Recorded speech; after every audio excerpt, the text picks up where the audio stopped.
Conspiracy theories that turned out to be true, man. Let's get it. Missing Japanese citizens. One night in June 1978, a 22-year-old single mother of 2 kids named Yaiko Taguchi was working her usual shift in Tokyo, Japan's cabaret Hollywood. After finishing her shift right at around midnight, Yaiko left the cabaret through the front door and was never seen again. At first, nobody thought that anything serious had happened to Yaiko. In fact, several years later, her manager was questioned, and he claims that everyone thought she had quit when she failed to show up. At around that time, there had been rumors going around that several North Korean spies were working undercover in Japan, looking to abduct innocent citizens and hold them as hostages back in North Korea. However, this was seen by the Japanese government as nothing more than a conspiracy theory that couldn't possibly be true. Sadly, the missing case of Yaiko went cold, and it wasn't until almost a decade later that a clue to her whereabouts emerged following a disturbing chain of events. In November 1987, as South Korea was preparing to host the Olympics in the capital city of Seoul, a Korean Airlines plane blew up in mid-air as it was flying over the Andaman Sea, taking the lives of 115 innocent people. During the investigation, it was revealed that 2 North Korean agents acting under direct orders from the North Korean government had planted a bomb in an overhead storage compartment before getting off at the first layover in Abu Dhabi. As the authorities were closing in on the 2 suspects, one of them took his life with a cyanide-laced cigarette, but the South Korean government was able to arrest the other agent responsible for the attack. During her interrogation, it was revealed that she had been training for that mission for 6 years. What? And that for 3 of them, she had been paired with Yaiko Taguchi, who had taught her how to speak and act like a Japanese woman so she could fly under the radar. What? As it was later revealed, Yaiko wasn't the only woman who had been kidnapped by the North Korean government. As of today, 17 Japanese citizens have been officially confirmed by the Japanese government as having been abducted by North Korea from 1977 to 1983. Bro, that's grounds for war. I can't a lot of them were bro. shamelessly kidnapped in the middle of the day and thrown on a boat to North Korea. You might think that the victims were involved in something shady that put them on the North Korean government's radar, but the investigations actually suggest that most of them were average citizens who just happened to be at the wrong place at the wrong time. Bro, one woman was captured. Isn't that grounds for war though? Wait. Let's analyze this joint. Like, another country comes into your country and abducts your citizens. Isn't that, I mean, that's grounds for war, man. Oh, yo, if I was the president, bro, we gonna have some things to say with nuclear weapons. I'm not even gonna talk. You're just gonna wake up one day and your biggest city is gone. On G. Because why are you abducting my people? She was walking to a knitting class, and 2 others were kidnapped on a vacation to Europe. Another one, bro. A 13-year-old girl, was taken as she was walking back home from school. 13, Some of these victims bro. were kidnapped for identity theft purposes, while others, like Yaiko, were forcefully brought to North Korea to teach the Japanese language and culture to North Korean spies. After the kidnappings were confirmed beyond the shadow of a doubt, the North Korean government had no choice but to come forward and apologize. But they claimed that only 5 of the 17 kidnapping victims were still alive. Apologize. Over the next few years, apologize. Out of 17 niggas, you got only 5 left. So what happened to the remaining 12, bro? You killed 12. Nah, bro, apologize. Apologize, man. That's tough. That's like breaking the glass of a Lamborghini and apologizing, because why not? It's just 17 people, bro. Now I promise you, if I was the president, you wake up and I'd take your entire city. Or I'd blow. I don't even want your landmass. I don't want your territory. I just blow it up for the hell of it. Then I'd apologize. Korean government would send what they would claim to be the cremated remains of some of the deceased victims back to Japan. That's crazy. However, as DNA testing would quickly reveal, pretty much all of the remains were fake, leading the Japanese government to believe that many more of the kidnapping victims were still alive. Come on, bro. To this day, the North Korean government has stuck to its story, claiming that there were only 13 kidnapping victims and that the ones who were still alive were sent back safely to Japan. Shockingly, while the Japanese government has officially confirmed 17 kidnappings, the list of potential victims suggests that the true number could be as high as 800. What? Sadly, given the current political situation, it's unlikely we'll ever see the full extent of these abductions, or see the North Korean government held truly accountable for its horrific crimes. Nah, it's crazy, man. I can't know. Just the other day, I found myself wasting hours of time I could have spent working on videos trying getting. I quickly found out take control of your finance. That's crazy. Hirsch published an article in the New York Times in which he accused the CIA of several assassination attempts on both foreign and American politicians who they considered to be anti-war dissidents. What? Due to these allegations, the U.S. Senate put the CIA under investigation for alleged covert action abuses, which resulted in the release of 14 reports on major abuses committed by the CIA, FBI, and NSA. The majority of the reports included accusations of crimes such as opening and resealing U.S. citizens' private mail for several years and illegally surveilling Black Power activists. Although these claims are obviously pretty serious, they paled in comparison to one particular accusation, or conspiracy theory, which alleged that the CIA had developed a pistol that could fire a poison dart over 300 feet, take a person's life, and leave absolutely no trace as to the cause of death. As it was later revealed, this theory turned out to be true, and the development of the poison dart gun was just one part of the program called MK Naomi, through which the CIA had sought to develop weapons for biological warfare. In 1975, William Colby, the CIA director... I'm gonna keep it a buck, I'm gonna keep it a stock, man. The U.S. is... Hear me out. Hear me out. The U.S. is everything they claim to hate. They do every one of that joints they be claiming to hate. Oh, it's immoral. They do it. Bio warfare, bro. Biological warfare. Think about it. They be setting sanctions for other countries to not do this and not do that, while them they do it in secret, probably to get a foot ahead in the advancement. That's crazy, man. That's crazy. Man, I don't want to lay some serious allegations, bro. But let me just leave it at that, bro. They are everything they claim to hate, and they do everything they claim to not support. Just a few days ago, I think I heard something that they were sponsoring terrorist groups. The United States was sponsoring terrorist groups in other small third world countries. What? That's crazy, man. US should, man. At the time, had to testify in front of the committee that was investigating the agency. During questioning, he claimed that the CIA had developed a host of biological weapons as part of a plan to eliminate German leaders during World War II, but that their research had continued until well after the war.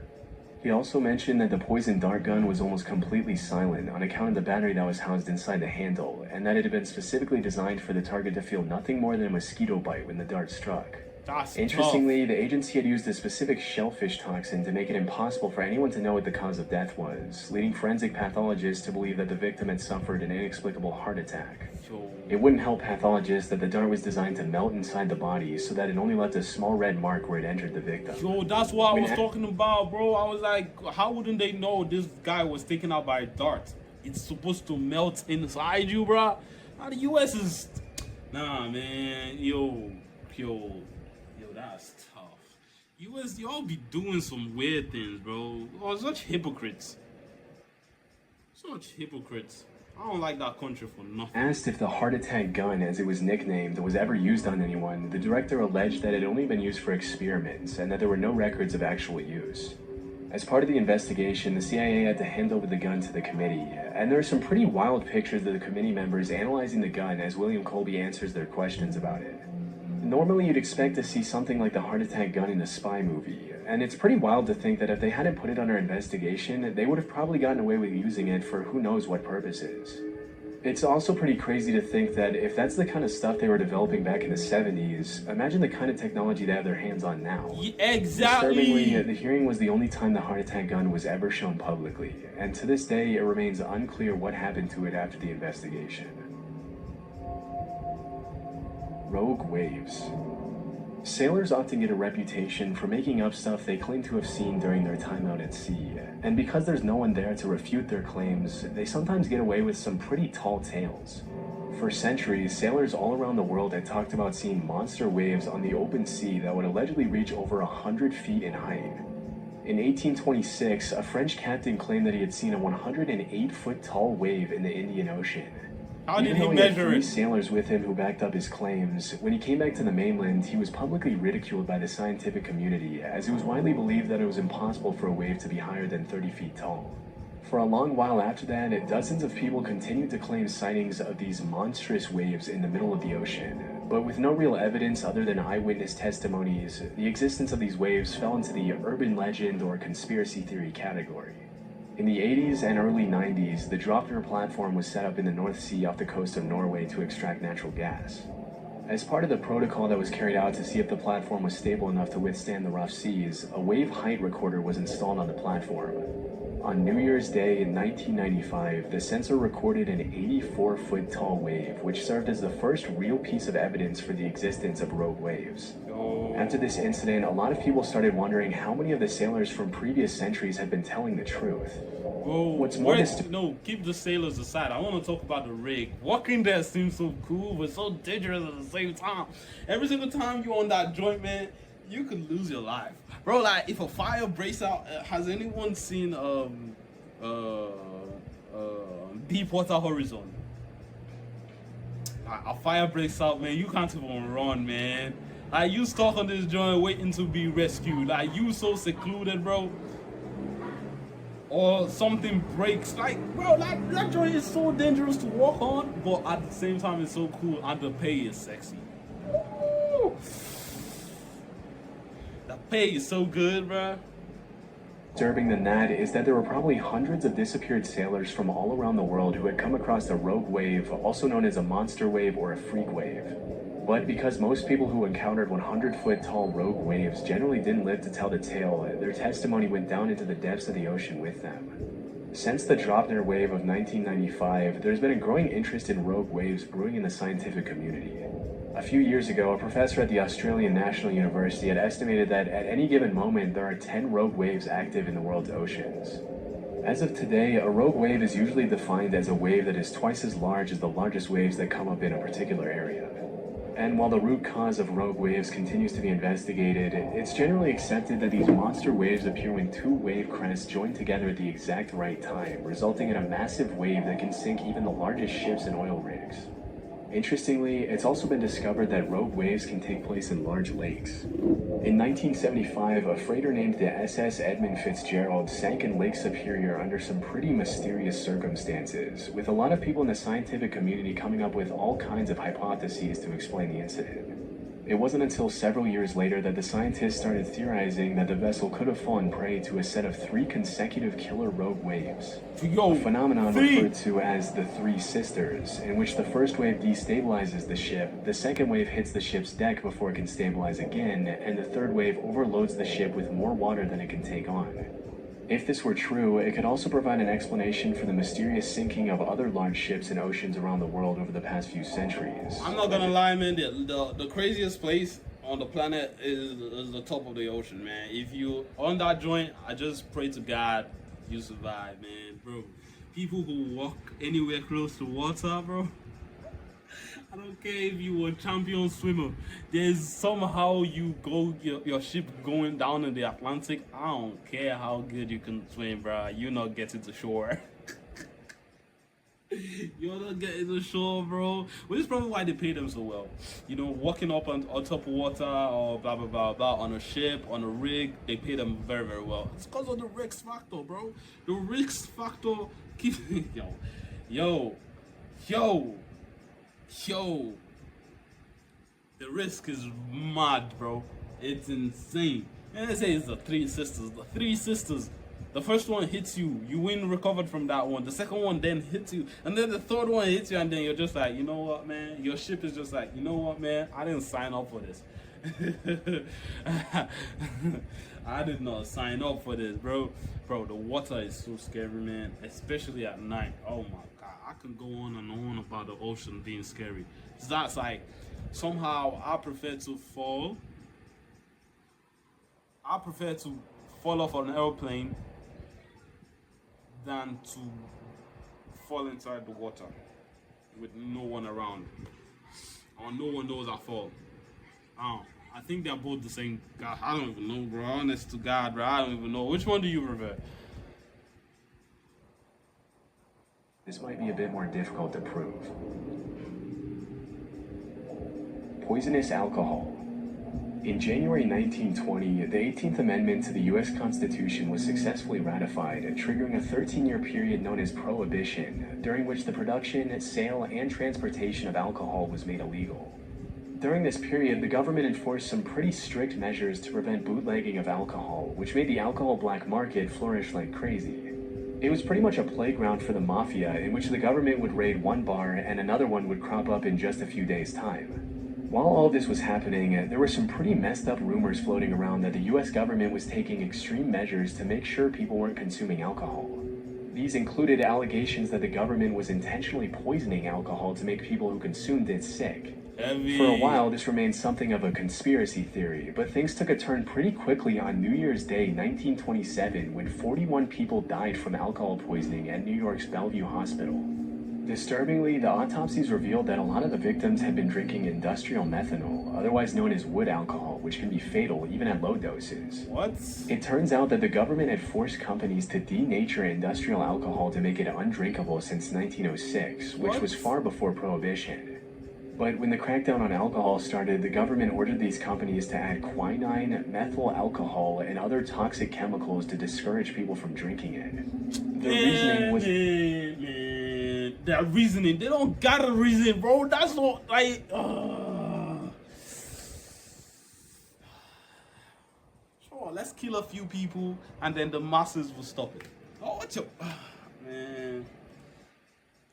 that if black market dealers knew their alcohol had been poisoned, they wouldn't dare distribute it knowing how dangerous it would be for their customers to consume.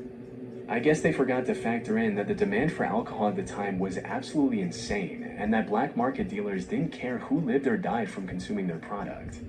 It wasn't until December 1933, 6 years after the Bellevue incident, that the federal government finally toned down their abstinence from alcohol policies.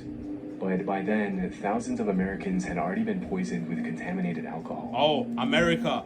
You see, America been doing some shady joints. Gorillas.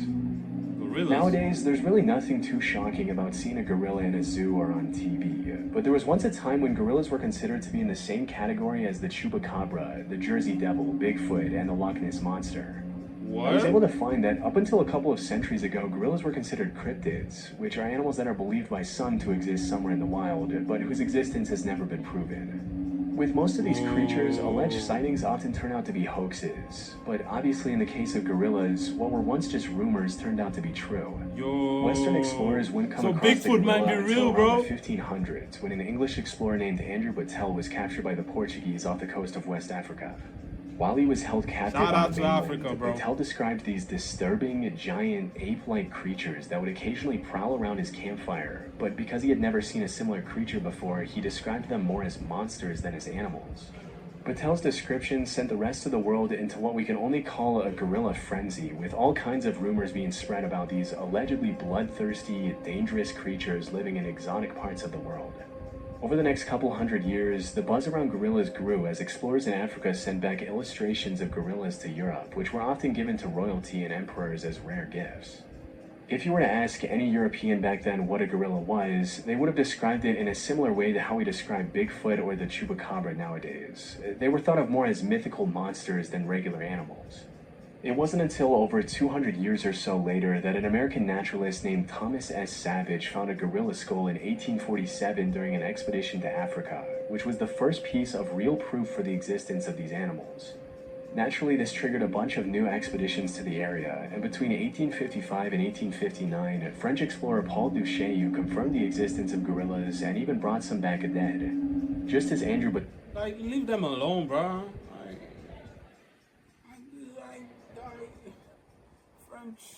All of you, just leave us alone, man. The gorillas were living in peace. They were chilling. They weren't hurting anyone. They were just chilling. They were living in peace in their little forest in Africa. Y'all niggas had to come in with your suits, your coats, took back a skull. Leave it like God gave you your own set of animals.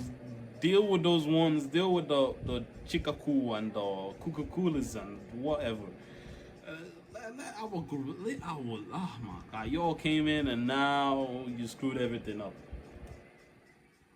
Just screwed everything up and left. Mattel before him, Paul Duchesneau also described gorillas as these savage, bloodthirsty creatures which stuck in the public mind for a long time. The way they describe black Around people. 15 years later, some German explorers brought back a baby gorilla from Africa to Liverpool, even putting up some towels on the ship so he could swing around and entertain himself on the long journey back. As you can probably imagine, as soon as the ship arrived back in Liverpool, people started flocking around the hotel where the gorilla was allegedly being kept to catch a glimpse of the once mythical creature. To the public's dismay, Pongo the gorilla wasn't the massive, violent monster they had thought, but rather a cute little 2-year-old gorilla who loved to play with dogs. A few years later, in 1902, a German explorer named Robert von Beringe killed 2 mountain gorillas, which were huge in comparison to the baby gorilla that the previous German explorers had brought back. And that was really the first time the public was able to understand what a full-sized adult gorilla looked like. It's pretty crazy to think that at some point these animals that we now see as normal were once seen as legendary monsters. Interestingly, if you really look at the research, there are a ton of other animals that we now take for granted that were once brushed off as hoaxes, including kangaroos, platypuses, giant squids, and Komodo dragons. With so many of these myths turning out to be true, it really makes you wonder how many animals are out there that we have no idea even exist. Facts. Facts, bro. Facts, man. Fire video, chilling scares. Yo, that was facts, man. Imagine the animals we ain't know about, bro. That's scary to think of.